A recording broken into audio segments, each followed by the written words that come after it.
Hi, everybody. Welcome. So, as you come in, if you would just be so kind as to put your information, where you're from, who you are, and maybe just your title in the chat, so we can see who's here in the room with us. Welcome.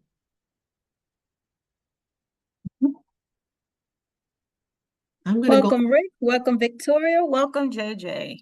I am Shauna, the Director of Programs at Ribbon. Welcome to our webinar on addressing stigma, changing perceptions of aging with HIV. We are expecting more to join, so thank you all for being prompt and on time. Sorry, we don't have any incentives to give away just this time, but maybe next. I am pleased to introduce this topic to today's presenter. The topic again is on addressing stigma. And pretty much by the end of the webinar, you will be able to understand the stigma associated with aging with HIV and its impact on individuals, physical, emotional, and social well-being. You'll also be able to recognize the unique challenges faced by older adults living with HIV, including discrimination, social isolation, and age-related outcomes, and explore the intersectionality of aging, HIV, and stigma. And lastly, you'll gain some insights into the importance of language, messaging, and storytelling in destigmatizing aging with HIV and promoting empathy and understanding. It is my pleasure to introduce to you a person who probably needs no introduction. She's known by many, and we are delighted to have her on as staff with us at Ribbon, Denise Drayton, who has a wealth of experience in training and project management and leadership. So I'm just going to turn it over to Denise, and thank you. Thank you, everybody. Welcome, welcome, welcome. Thank you, Shauna. It's really a labor of love to work at Ribbon Organization. And so just a little bit about me. I'm recently a transplant from New York City. I've moved here to Odenton, Maryland. This is my first time living in the country. And I'm 73 years old. And I've been living with HIV since 1993.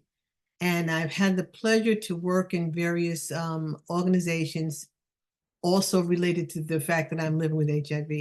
So it's been a really great journey. I'm a lifelong learner, and I learn from each and every one of you. So with that, we're going to start out with a poll question. Poll question number one.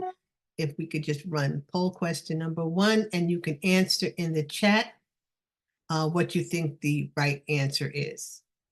So the question that's going to pop up is, how many older adults age 50 and above are estimated to be living in the US? What do you think? Approximately.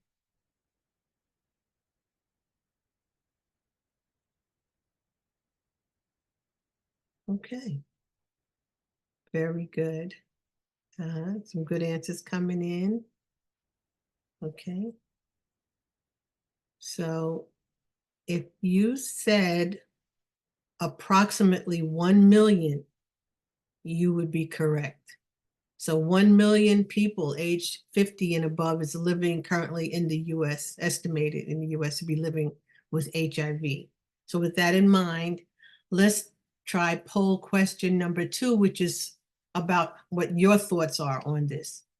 So poll question number two is, how prevalent do you believe HIV-related stigma is in your community? Okay, that was right off the bat. Very prevalent. We got somewhat prevalent. Right, right. So if you believe that HIV is very prevalent in your community, then hopefully this webinar will be something that you can use, because along with HIV-related stigma, other stigmas are sometimes attached to that as well. So we're going to dive into some different stigmas and how we can work through them. Next poll is poll number three. Let's get your response to this one.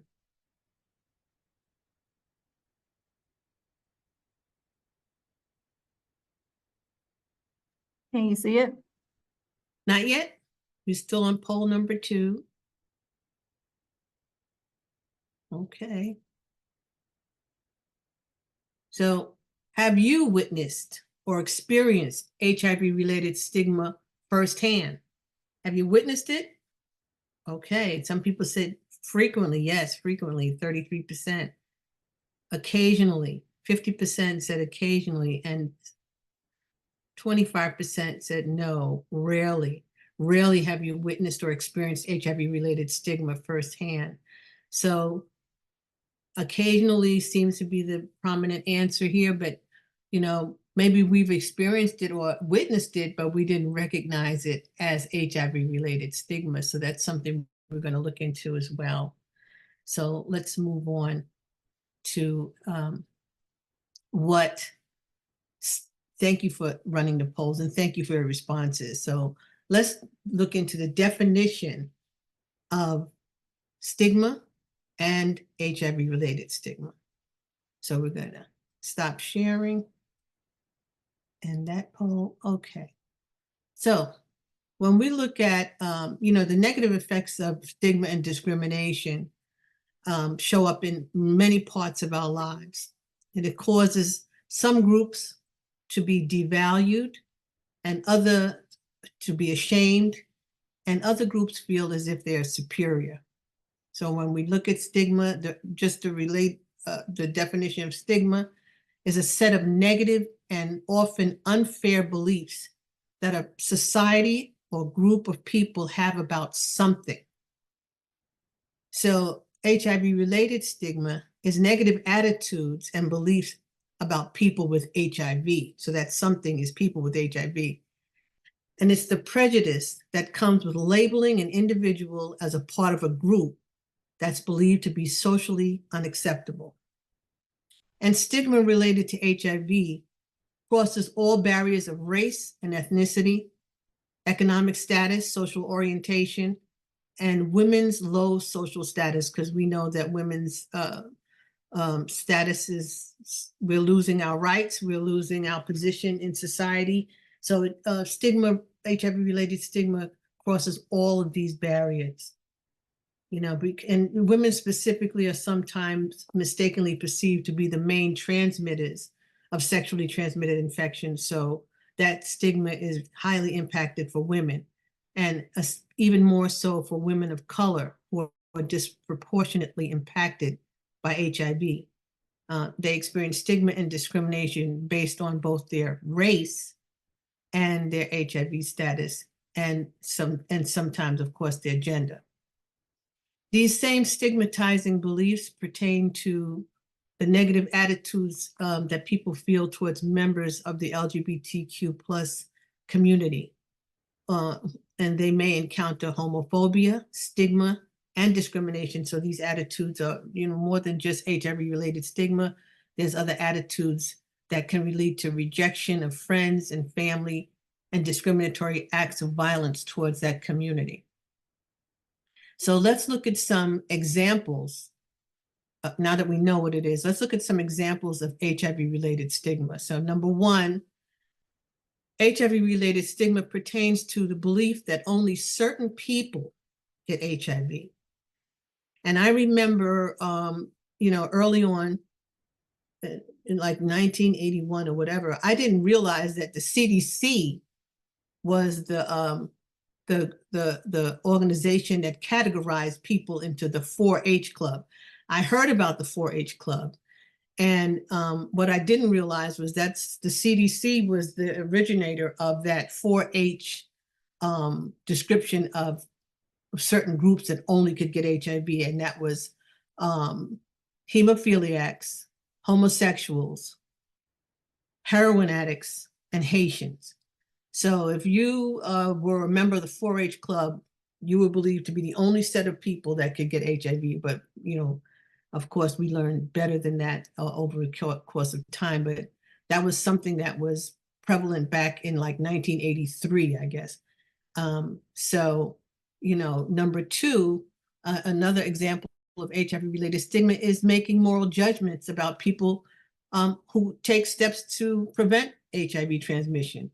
like, oh, wow, oh, you got to use condoms in your marriage. Oh, something must be up with you. You must be up to something. It's, like we look down at people that even trying to prevent HIV transmission. That's another form of HIV related stigma. And then, of course, feeling that people deserve to get HIV because of their choices that they made in life. So, with most individuals contracting HIV through sexual intercourse, and sexually transmitted infections are consistently associated with high levels of stigma. There's always some sort of stigma that's attached to um, sexually sexual intercourse when it comes to transmission of infections. And this is partly due because of the prevalence of misinformation regarding HIV transmission. So there's often a misconception that HIV infection stems from personal irresponsibility. So there's a belief that people are being reckless. And certain religious or moral convictions also further perpetuate the belief that acquiring HIV is a consequence of moral wrongdoing, deviant sexual behavior, and it's deemed, like it's like you set yourself up for it, you deserve it, you should have it. And a lot of people in a religious background also feel like it's some sort of a punishment from God, if you contract HIV. So we're going to break it down a little bit further. So HIV stigma can be related, just a little bit further. There's different types of HIV related stigma. Before I move on, are there any thoughts or questions? Did anybody want to share anything? Okay, we're good. Oh, just a great. quick aside. Yeah. Yes. About the 4-H club. You reminded me of, dare I say it, an old HIV joke. What's the hardest part about being HIV positive?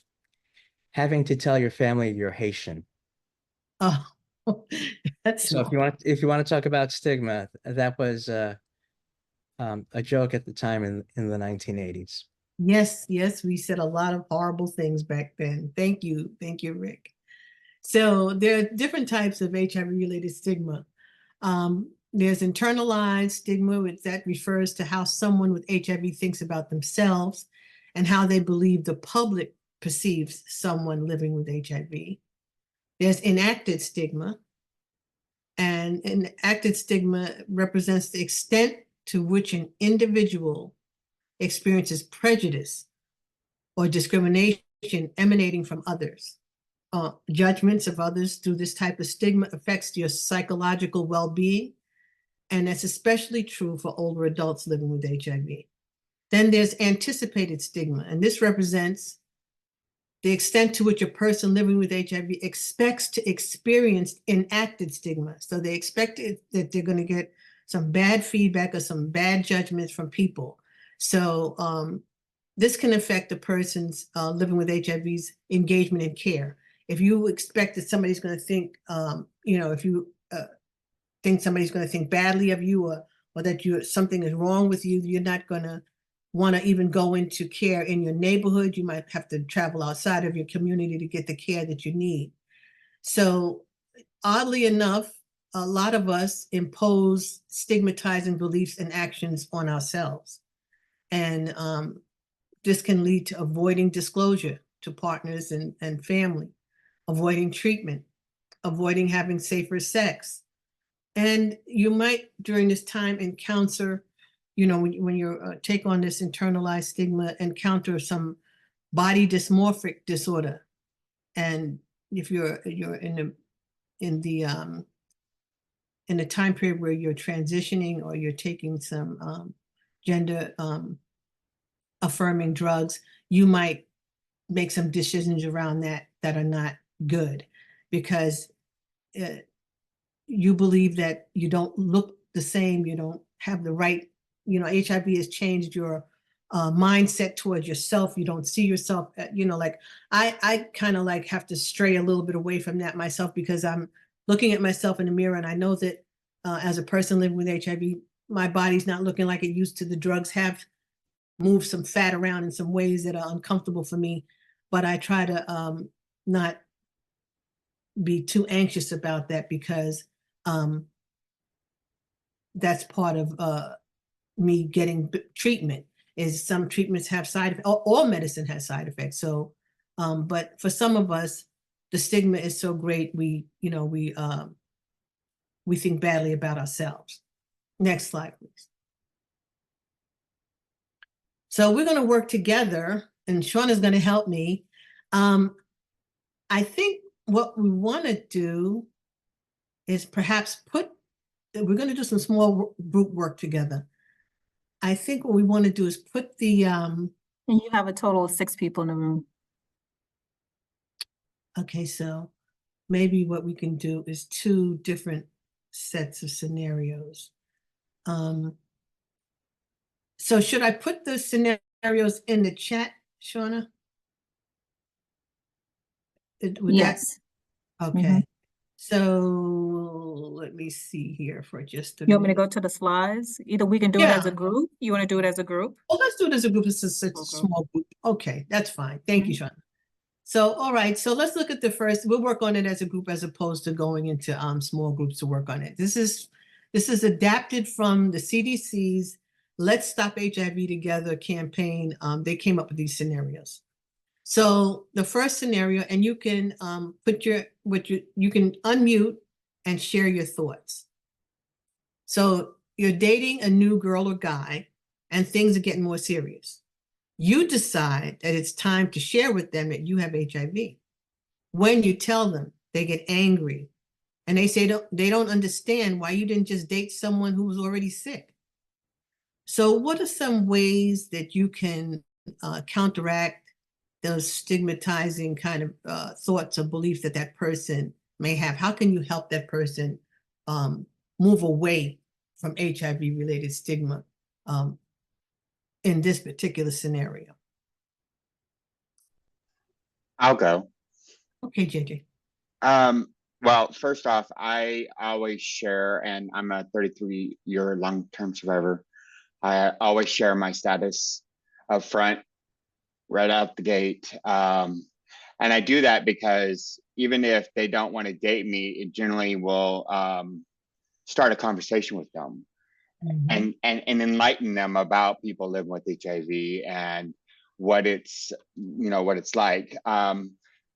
And sometimes it's there, I use it as kind of a shield. It weeds out the people who are going to be negative and who aren't going to look past the disease to see the person. And so I've always just been really upfront with sharing my status with anybody and everybody. I casually mention it anywhere, and in my work across the state of Washington, I talk to partners about it all the time. And so that's how I fight stigma. That's wonderful. That's really great. Thank you, JJ. That's excellent. I love that. Anyone else want to share on this one? I have an observation about how U equals U has sort of um, changed some of the thinking about this. Before U equals U, we always thought it was important to disclose our status upfront. But some people feel that because of U equals U, it's less important, or why do I need to share that Mm. uh, with someone I'm dating? But I'm with JJ. I think that um, not only is it important for them to know, but this also shows to me what kind of person it is that I'm interested in. That's right. And so, regardless of U equals U, this is an important part of who I am living with HIV. And why wouldn't I want to share that with someone that I'm interested in, whatever that interest might be? Yeah, that's wonderful. Thank you, Rick. Exactly. So I like what you're saying, medicines that have changed the way we are aging with HIV, we're aging longer and we have options. And we also know that U equals U, you can't transmit the virus sexually. So, and it's always, it's always good to educate. I like that. Every opportunity, if I can interject, that's not the way it is, and give some information, I do that as well. So I like what you're saying. So let's look at one more scenario. we're not going to do all three because there's only a little bit of us. And so the next thing, okay, so this one says, your friend gathers you and several other friends to disclose he has HIV. One friend's first reaction is, how did you get it? And how do you know who gave it to you? And do you know who gave it to you? So how would you work with this little group that gathered? You tell them, and then the first thing they say is, how did you get it? I'll go. I've actually experienced this with friends who've, share their status and myself. And I always come to that friend's defense and say, that's an inappropriate question. It doesn't matter how they got it. It doesn't matter who gave it to them. What matters is that they are in treatment and healthy and taking their meds. And that's all that really matters. So leading to equals you equals you. So I never should tell people how I got it or who I got it, because they're going to automatically think the worst anyways, that I was a slut or whatever. And that's on them. That's their shortcomings. I just say I have it and that's it. Yeah, that's it. That's it. And it is, everybody's different. You can't, like I agree with you. That is an inappropriate question. You want to redirect them to saying, well, like, wow, I'm just glad you're taking good care of yourself, or you're getting the help that you need. Like change that conversation as the other friend in the room so it's not so impactful for that one person. Thank you for sharing. Thank you so much. It's really great stuff. We're on the right track. We're doing great. So we're going to move on to Can I say something about that scenario real quickly? yes. Saying that they're friends, I had the experience of sharing my status with my friends because I needed their support. But in this scenario where a friend is asking this question, I think a lot of people would have said something like that, because they don't know. And it's always a teachable moment to explain transmission to people and simply leave it at that, and not make it so that it's something that was a stupid question, because people want to know those kinds of things, especially a friend. And even though I didn't know, I wasn't just having sex with one person, so I don't know who it is. But I think all these times are teachable moments, especially when you're dealing with friends, because people don't really, they know more myths than they know facts. Very good. Thank you for sharing that. Absolutely. It's never a stupid question. It's sometimes maybe not an appropriate question for some people, it because like JJ was sharing, it doesn't matter how it happened. What matters is I'm working to stay healthy and I'm doing the things I need to do. But you're absolutely right, Victoria. It's a teachable moment, and we should take every opportunity to help people to get through and over stigma, because this is a manageable illness. It's not a death sentence. We are living longer and we're going to be around for a while. So they have to kind of like work on that and get better with it. And we do that through education. So we know that HIV-related stigma impacts older adults. In such a way that it affects their quality of life. So people living with HIV, particularly those who are aging, face a host of social challenges to their emotional wellness, and HIV-related stigma can be deadly. So please, next slide, Shauna. I have a comment to make with that too, particularly since in this scenario, it's your friend. So what can be surmised to a certain extent is that if you're friends, you tend to engage in the same behavior as your friends typically. And if my friend is now living with HIV and we're engaging in similar behaviors, just because we're in the same circle, we may like the same things, we may do the same things. Sometimes, right or wrong, that's how a person gauges their susceptibility to something. It's not necessarily about you, but it's more so about them. Because if this is my good friend and we do a lot of things together. We like the same things. You know, this could also be me. Yeah. So I like the idea of it being a teachable moment. I can understand why people think it's very offensive, because at the end of the day, what is it that you want to know? Is it, do you really want to know how the individual got HIV? You want to know how how a person is in, you know, how a person gets HIV. So I just wanted to add those 2 cents. Thank you. Excellent. That's true. It's really about correcting myths, busting those stereotypes, you know, and offering support to people and speaking truth into the light about people living with HIV. And you know, because I'm telling you,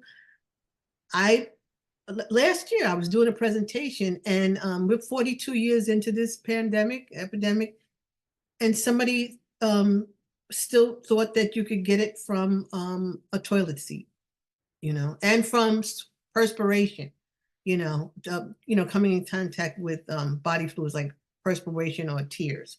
So we're constant learners, but we're also constant teachers. We have to keep the doors, the lines of communication open with people so that they can learn. So yeah, so HIV-related stigma, the impact on older adults. So, you know, research has suggested as many as 2/3 of all older Americans with HIV have experienced stigma due to not only the disease, but because they're older. You know, there's a terrible, we turned so horribly against aging for some reason. It's really bad. We're going to talk about ageism in a little while. And a study of stigma among older adults found that 48% felt ashamed of their illness at least some of the time. And then it goes on to say that research found that older adults hid their status from their family members, including adult children, to reduce anticipated stigma. And this type of stigma can have a strong impact on an individual's health and well-being. You know, especially for older adults, they tend to become fearful and isolated and avoid medical services and social services.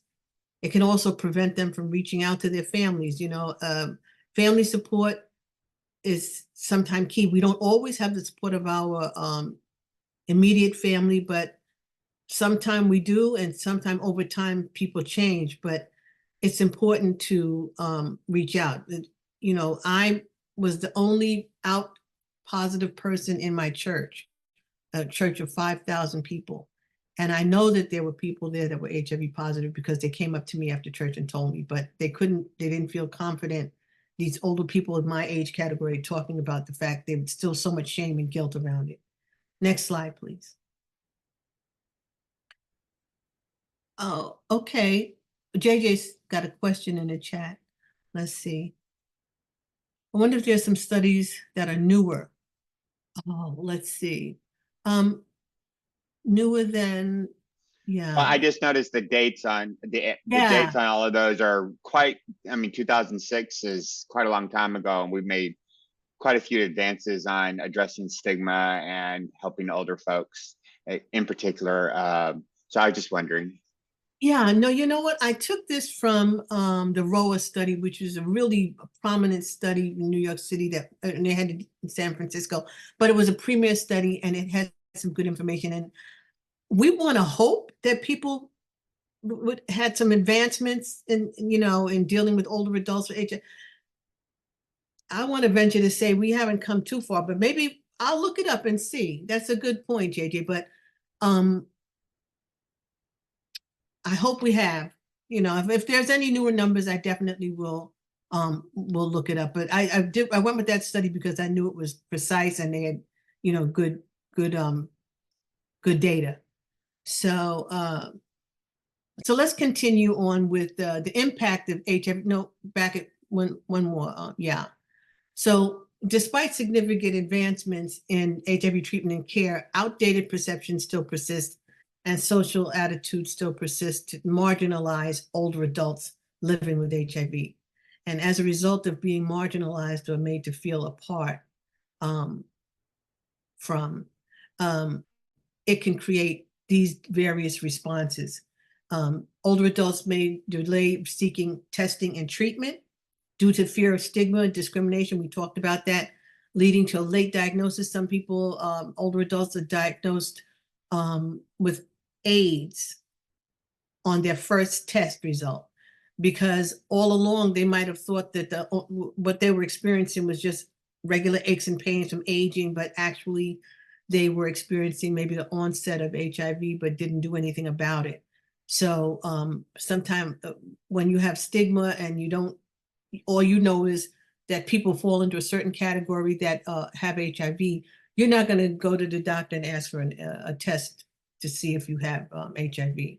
There's some health disparities that happen for older adults living with HIV, especially in the healthcare system, that helps to exacerbate their health disparity, and also creates a kind of a diminishing quality of life.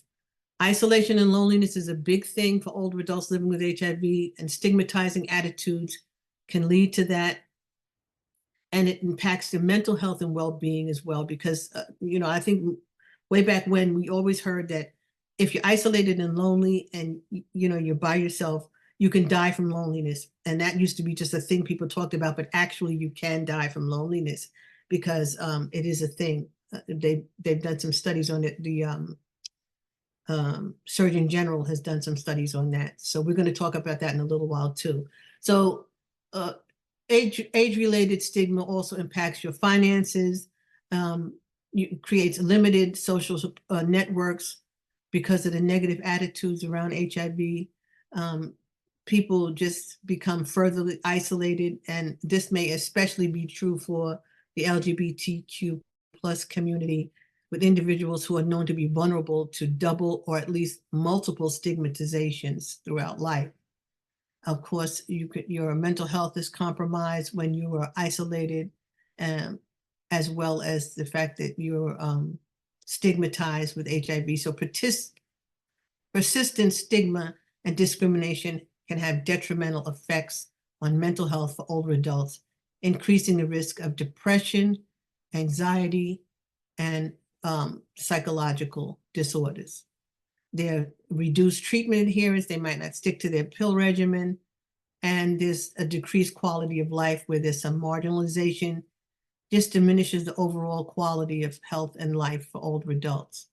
So when we want to help people living with HIV, that are older adults, reduce the impact of HIV-related stigma, we have to work together and challenge stigma, promote education, foster a supportive environment for people to thrive and get access to care and not feel isolated or lonely. So I want to talk about a particular type of stigma that's affiliated or reserved, especially for older adults. But before I get to it, I want to take a few minutes to speak about aging itself. So next slide, please. So, aging is just a natural process that starts early in adulthood and gradually declines in bodily functions throughout middle age. And there's really no fixed age for becoming old. But traditionally, when you're considered to be old, older age begins at 65, and older individuals are generally defined as people age 65 or older. And those that are 65 to 74 years of age are categorized as early older individuals. And those that are over 75 are categorized as late older individuals. So another way of looking at aging or reviewing how to age is to look at it in 3 different categories. Next slide, please. So I like that little saying, you're only as old as you feel. Will somebody feel me and tell me how old I am? Yeah. So, there's always, this is a way of looking at aging, chronologically, biologically, and psychologically. So chronologic age is the amount of time that has elapsed from birth to a given date and is the main way of defining age. It can help predict many health problems and it has some legal and financial uses. So AARP starts to tell you you're aging or you're getting older at 50, but then traditionally it's 65. But the earlier they can get you into services with AARP, so they make a big deal out of that. So that's where some legal and financial uses can come in when you use chronologic age. Biological age reflects the age of your cells, and it's based on the concept that as you accumulate damage to your cells and tissues over time, you age. For instance, if you're a 28-year-old man who doesn't exercise and consumes a lot of fatty foods and alcohol and has smoked heavily for decades, your biological age is likely to be higher than 28 years of age. So you've heard people say, "Oh man, you're only 28. You look 60." That has to do with how much damage you've done to your cells biologically. And then, of course, there's your psychological age, and that refers to how old someone feels, acts, and behaves, which may or may not match their chronological age. For instance, someone might feel or act older than their actual age, or someone might feel and act younger than their actual age. So with that being said, that particular type of stigma that's reserved for older adults is ageism. And ageism can encompass biases related to all aspects of age. Ageism can mess with your chronological age, your biological age, your psychological age. And, the way that it does that is that, next slide, please. I'm sorry. You can keep it back on the other one. I changed it. Yeah, thank you. So ageism affects your chronological age in this way. Ageism can involve discrimination based solely on someone's age, regardless of their abilities, skills, or experiences. So even though I'm 73, sometimes people can talk to me or treat me as if I'm too old to understand them. And that's a form of ageism. The way that ageism affects your psychological age is it can occur when individuals are treated differently based on their perceptions of their psychological age. For instance, if someone is assumed to be less capable or relevant because they're perceived as being old-fashioned or out of touch with current trends. So ageism affects you psychologically if people see you as not hip or not with it. And of course, when your biological age, ageism may manifest in judgments or assumptions about someone's capabilities or health based on their biological age. So if I come into the doctor's office and I'm 73 years old, I might not be asked to take an HIV test because the assumption is I'm too old to have sex. So because of my biological age. However, ageism perpetuates the invisibility of older adults. We're not seen, we're not listened to, we're not heard because of ageism. Next slide. So, words matter. And, words have power. And we have to be careful how we use them when communicating with older adults. Using stigmatizing terms evoke negative stereotypes of older adults, which can suggest that members of the group are not a part of society, but rather a group apart. They're over the hill, they've got one foot in the grave, they're, past their prime, they're an old fart. So even though these terms might not bother you because you're younger, as an older adult, it's very stigmatizing. So we want to use terms like older adults, older people, older patients, older individuals, persons 65 or older, and the older population. And we want to avoid using terminology such as seniors, elderly, the aged, aging dependents. I mean, as I'm saying them, I'm feeling older. Um, of course, we don't use senile anymore. That's an outdated term. We use dementia or, instead of senility. And, we specify the type of dementia a person might be experiencing.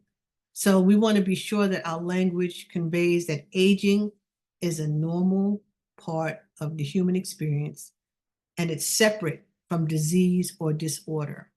Any questions or thoughts? Okay, next slide, please. So we talked about ageism. It's a negative attitude, stereotypes, and behaviors directed towards older adults. Next slide. So the impact of ageism on older adults is the type of stigma that people face when they're HIV positive, and it can create worse mental health outcomes. It can create healthcare access discrimination. People don't want to, engage in healthcare. And of course, it can create social isolation. And there's that double discrimination of intersectionality that magnifies discrimination on more than one level. So we're going to talk about the impact of intersectionality, how ageism impacts intersectionality as well. Next slide, please. So, we don't just age, we age and it affects our abilities, our nationality, our race, our legal status, our gender, and intersectionality and aging and HIV-related stigma refers to the overlapping form of discrimination and stigma experienced by individuals who belong to multiple marginalized groups. Ageism, when combined with other forms of discrimination, such as racism, sexism, and homophobia, can create challenging barriers that may hinder a person's access to essential services and support systems. For instance, an older person who's a racial minority or a member of the LGBTQ plus community may face discrimination not only based on their age, but also due to their race or sexual orientation. When ageism teams up with racism, sexism, and homophobia, it makes it even tougher for groups like older adults. It means they face even more barriers, unfair treatment, and making inequalities in society worse for them. Next slide, please. So here's one of our champions of the long-term survivor movement. This is Tez Anderson, and this is what he has to say about LGBTQ plus aging and ageism. I don't have the sound. Let's see. Is it me? Okay. Bear with us just a moment.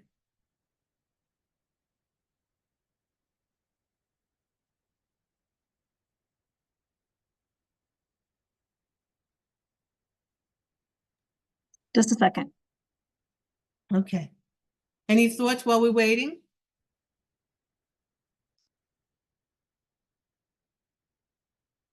Okay. Welcome, Jennifer.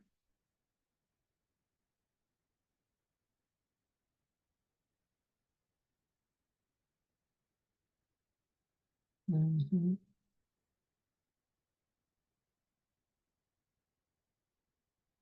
Did you hear that? No, Do we're you not hear it? seeing we're not seeing anything either. Do you We're hear not- it though? No, we don't hear it. Okay. Just a Nope. second. Do that. I will say this, Denise, about aging. It's funny. I am a long-term survivor. I'm only 52.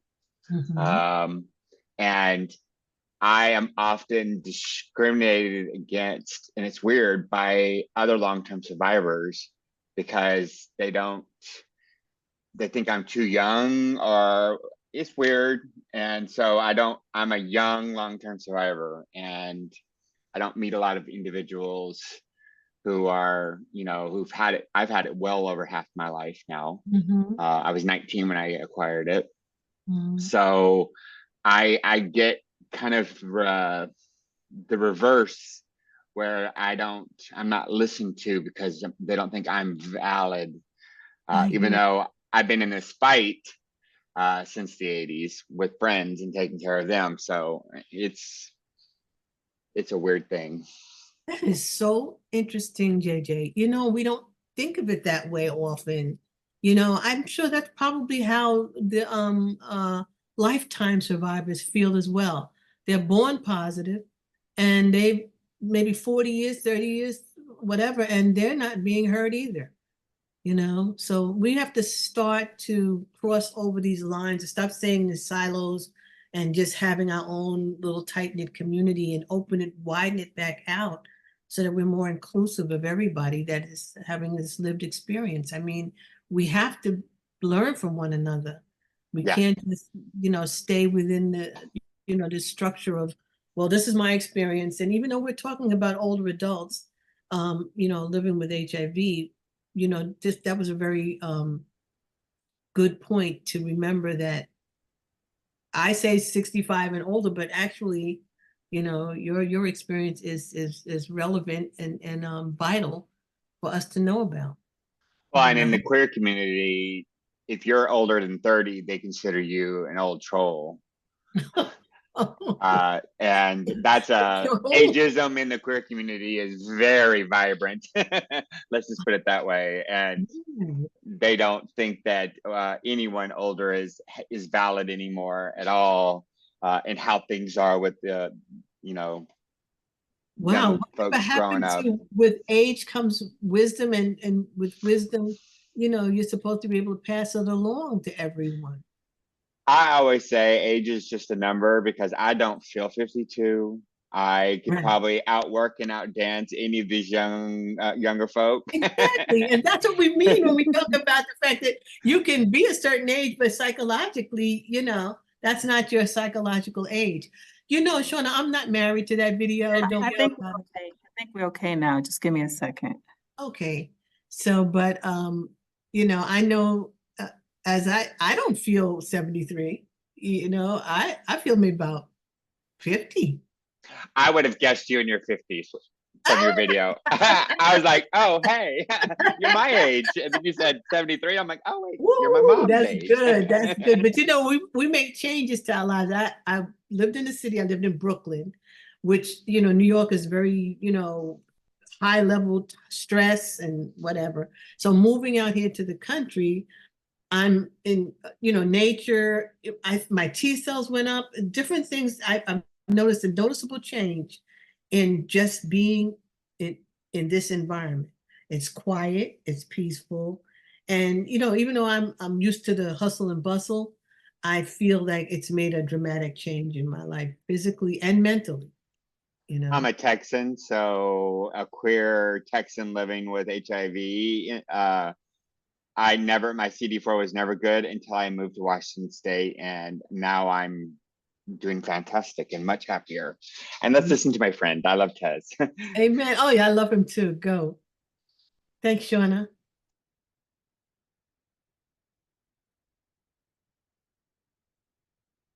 No. One more time.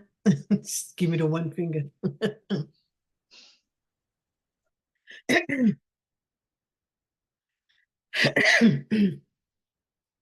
It's dry here.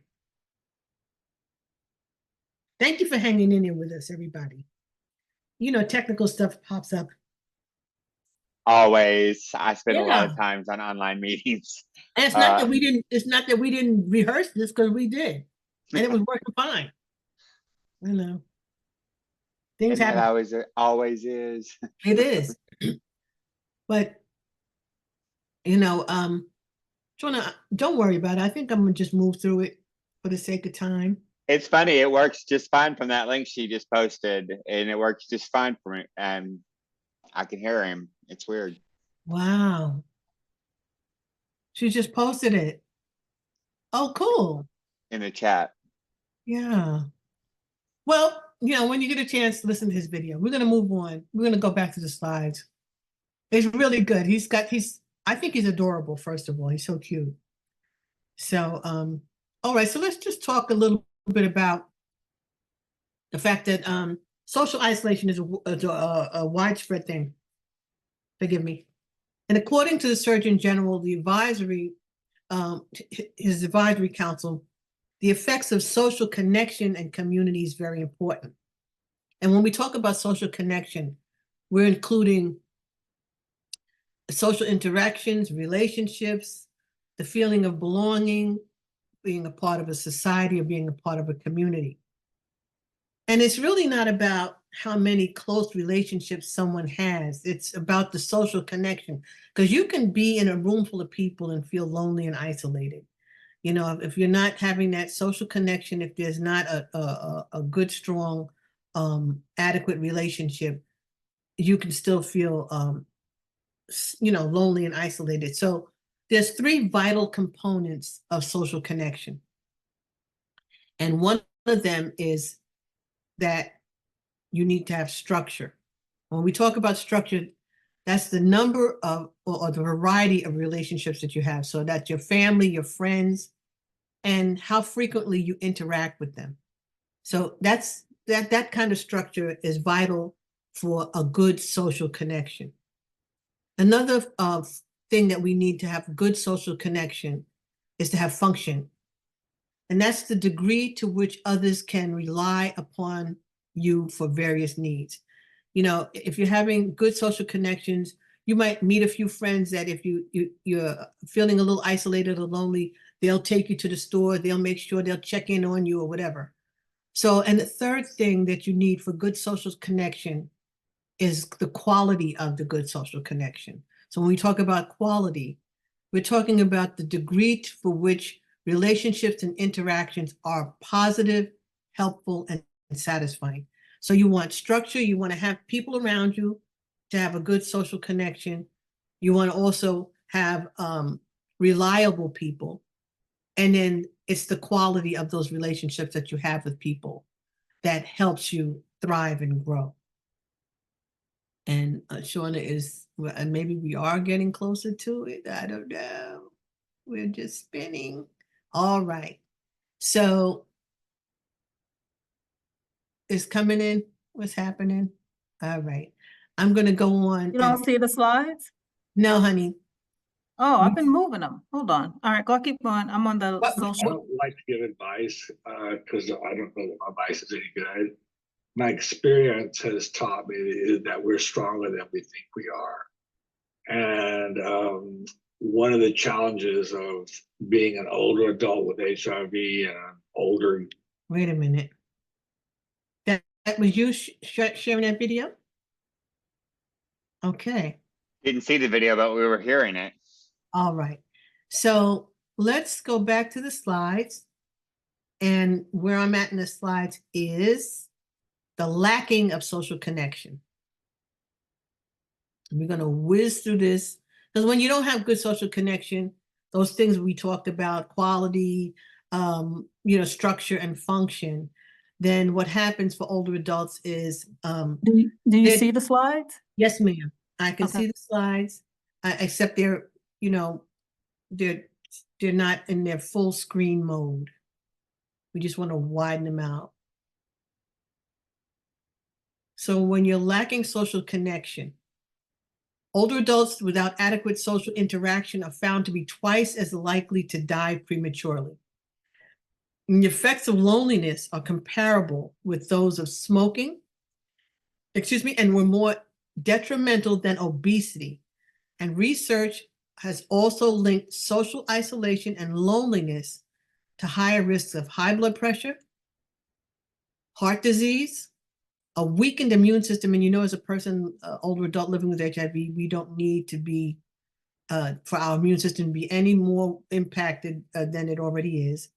It can also provide lacking social interaction can create anxiety, depression, cognitive decline, Alzheimer's, and also an increase in alcohol and substance abuse.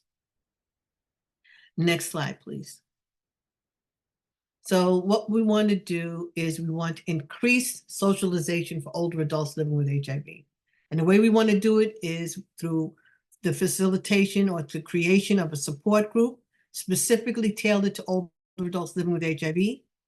We want to also outreach into the community and with education. We want to conduct outreach efforts to raise awareness about the needs and experiences of older adults living with HIV in both in the HIV community and the community at large.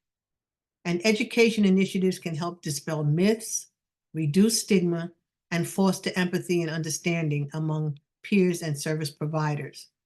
We want to have accessible social activities, organize social activities. The people in my community here, I'm in a 50+ community, they like something called the Mexican Train, dominoes. They have a game night. So, create accessibility for older adults to get involved socially in those kind of things. The creation of peer support programs, each one teach one, we learn from one another. Have some intergenerational programming as well, where young people are involved, and so that both young and older adults benefit. Young people and older adults benefit from intergenerational programs. It promotes knowledge. A lot of times, older adults don't know technology. Young people can help them with that, and also create transportation and mobility support for them. If you know that they like to go to play bingo and you're a family member of an older person living with HIV, make sure they get to the bingo game. You can spare one night, a couple of hours to get them there. Next slide, please. So when we look at HIV-related stigma, it happens in healthcare. It just happens, people are educated, but there's still some HIV-related stigma in healthcare settings, and it has serious consequences for older adults living with HIV, including barriers to accessing care, delayed diagnosis, substandard treatment, and a negative impact on mental health and well-being. So stigma in healthcare often takes on these types of issues. There might be some discriminatory attitudes or behaviors that from the healthcare provider to the patient, the older adult patient. There might be some breach of confidentiality, some stigmatizing language, and they might be treated differently. I know when I came in to be triaged in the emergency room, it was a very well-meaning nurse. She was doing a good job until she said to me, so you got a house in Virginia, right? And I was like, house in Virginia? I live in Maryland. I don't have a house in Virginia. And she went, no, I mean, you got HIV. So I was like, Miss, you don't have to whisper. It's not house in Virginia. It's human immunodeficiency virus. It's HIV. Even as a professional, she was embarrassed. So, those kind of things happen. So what we want to do is look at a brief little video, and we're going to keep our fingers crossed that it'll play on communicating with older adults, especially in the healthcare system. You think you can do it, Shauna?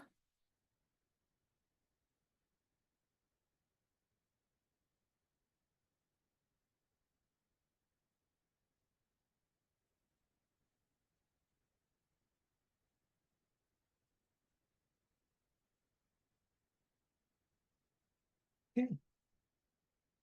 This is not the day for it. All right. Okay. So, just for the sake of time, I just want to summarize by saying, ask questions, use the proper terminology, speak with respect. By improving our understanding of HIV stigma among older adults, we can facilitate the efforts of HIV positive individuals, and they better cope with the consequences and the stigma that surrounds HIV. When we educate ourselves, communicate, and put ourselves in a position to be more empathetic, we can help reduce the impact of stigma and promote positive change. So the presence of treatment makes it easier. Where there's hope, people are less afraid of HIV and AIDS. They're more willing to get tested for HIV and to disclose their status and to seek care if necessary. And in the future, our task is to confront the fear-based messages and biased social attitudes to reduce discrimination and stigma of people who are living with HIV and AIDS. And I thank you for your patience and your participation. This was interactive in a way that we wasn't expecting, but I appreciate your sharing, and thank you for coming today.